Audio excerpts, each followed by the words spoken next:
Helldivers, the brand new update is here, and I have to say, everyone, that this thing is looking pretty sexy and setting us up really well for the summer before, Arrowhead goes off on vacation, so let's dive in and cover the best bits. Okay, everyone, so we definitely have to talk about the new Galactic campaign because, friends, I'm loving the way that this thing looks. Being able to access it through the terminal in the control center and see everything that's going on with the campaign, I think this is a great idea.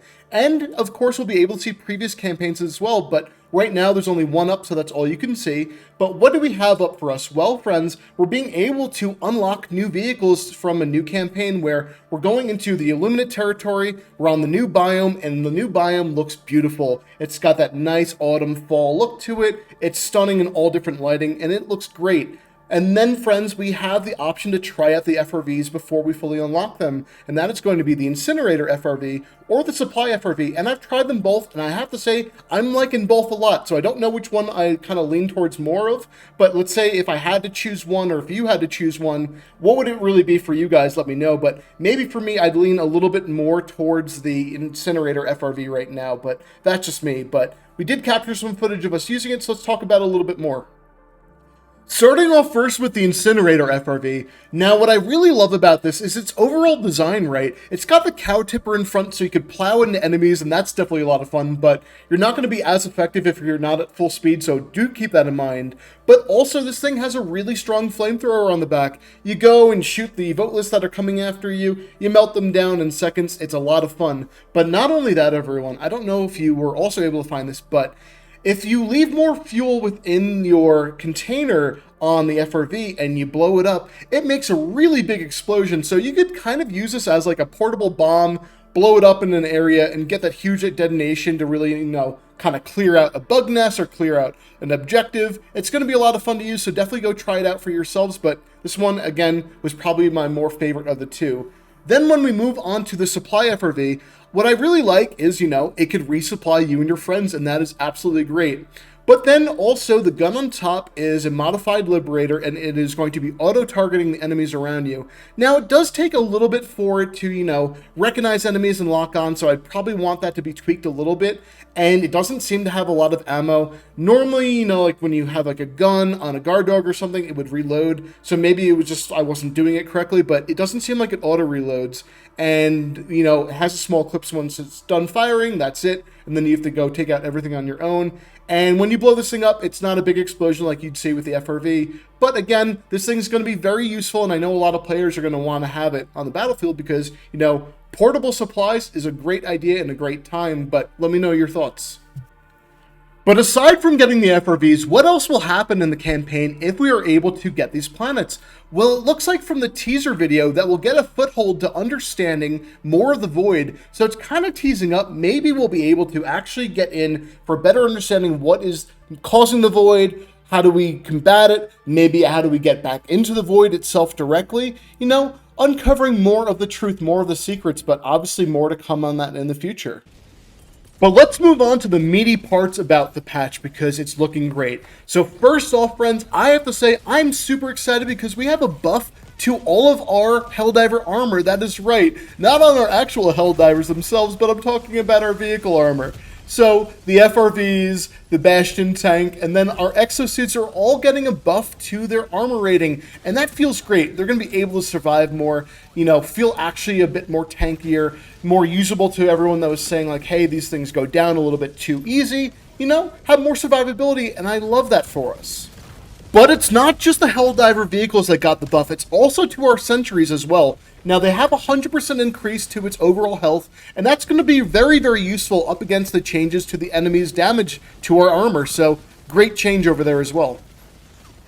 And then, friends, I think another positive change, and that is going to be for our throwables because they're giving us more to start off with. That's right. If you're a Giga Grenade user, you're going to have a second one that you're going to be able to equip right from the start. If you're using Dynamite, you're getting one more as well. But not only that, the refill rate is also going to be higher as well. So that's a lovely change. It's going to let people use more different throwables that they weren't using already because, you're going to have more of them. So that is a great change over there. But that's not all the buffs, friends. No, we're also going to get broad buffs to our red stratagems. That's right. Many of our red stratagems are going to be seeing an increase to their durable armor damage, their overall basic damage as well, you know, and some other great changes. And I think this is wonderful. It's going to make maybe some of those lesser used red stratagems more effective on the battlefield, have more explosive radius, more damage overall. And I think just, you know, allowing people to change up their playstyle a little bit more and not be so locked into, let's say, a meta. So, you know, feel free to try these out and see if you want to go change out your loadouts on the different planets up against the different enemies, and if you're keen on trying some that you haven't really tried in the past. But let's move on to enemies, because there's definitely some good changes here as well. So starting off with the Charger, they've adjusted the turning arc of the Charger, so you know, they're easier to avoid, because I know especially when you were the host, these things lock on you, they're hard to get away from sometimes for players, and it can be a little bit annoying, so that's going to be a happy change. And also their recovery time is a little bit different in between their windows of opportunity and attacks, so you know, you'll be able to have a little bit more breathing room. Then onto our Alpha Commander, they're saying that they removed the cowardly behavior, so these things are going to be more aggressive. Sometimes they would stand in the back and they just spawn units and let the units do the work, and they wouldn't be, you know, as aggressive, but that is being changed. As for our Hunters, this is a great one.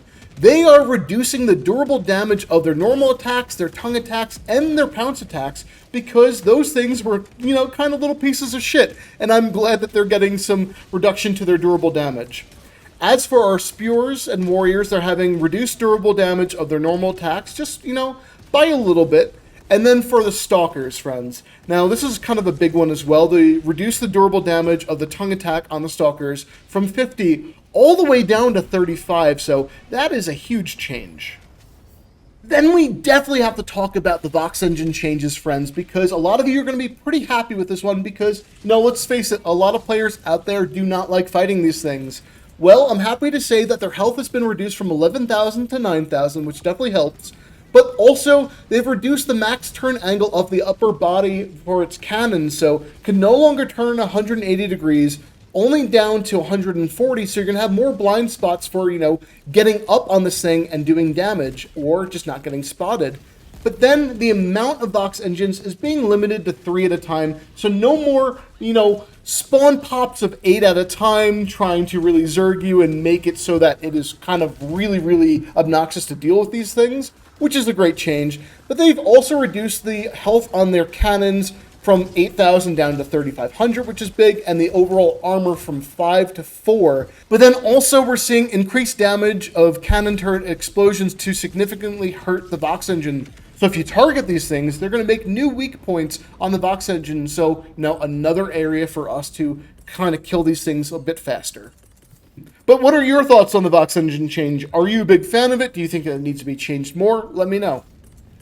And then, of course, friends, there's more to this update. There are a lot of crash fixes and miscellaneous changes and things like that. I'm not going to get into those. You can read those on your own on the patch notes. But I have to say, everyone, I'm very happy for these kind of, you know, larger changes. I think that it is a step in the right direction. Obviously, there's going to be more that has to come in the future. But friends, you know, this is setting us up very well for the summer, and I think it's putting us back on a good track. They are seemingly listening to the community a little bit more now, and I'm definitely feeling a bit more hopeful and more excited for the future of this game. But you let me know your thoughts, friends. Do you think that this one hit the mark? Do you think that they need to continue going forward?